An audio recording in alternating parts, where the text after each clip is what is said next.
Well, it's just under 2 weeks for locals regarding a curfew. One Bahamian student talks about how he's dealt with an ongoing 24-hour curfew in Spain. Well, for hundreds of Bahamians who remain within borders as we continue under these 24-hour curfews and other measures to clamp down and attack this issue of COVID-19, there are several Bahamians who remain outside of these borders. One of them is Duran Ching. He's in Murcia, Spain. That's about 3 hours drive away from the capital in Madrid. Good morning, Duran. How are you? Good morning. I'm good. So talk to us. Obviously, you've been under a 24-hour lockdown for some time. How have you been addressing that?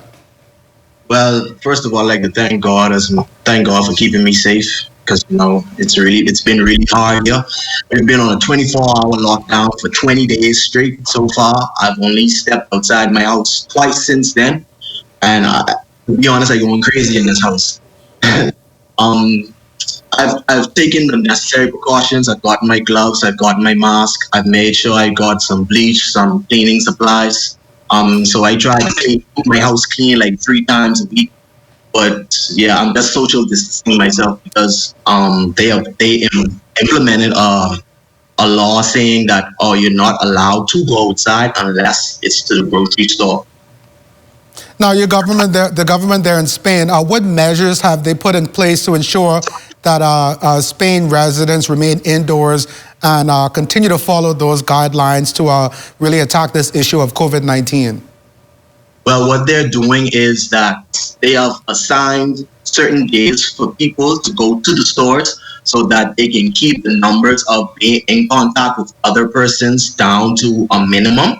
Also, some of them come to your door to ask you how are you doing and everything in their hazmat suits. They give you supplies and everything as well, and they just implement to say, okay, make sure you stay inside, make sure you don't get in contact with people, stay 6 feet away if necessary. So that's what they've been doing. What advice would you offer to locals when it comes to really tackling this issue of COVID-19? What I really would tell them is to listen, because one thing about Bahamians, we always take things for a joke before it gets serious. So I would want them to listen, and the longer you don't listen, the more cases you're gonna get. So stay inside, and the longer that you stay inside, the quicker the virus is gonna dissipate, and you're gonna be able to go outside and go about your daily lives. So just stay inside, people. That's all. Now, you also said that you've been doing some things on the inside to keep yourself occupied, tuning into some local DJs. Talk to us about that experience.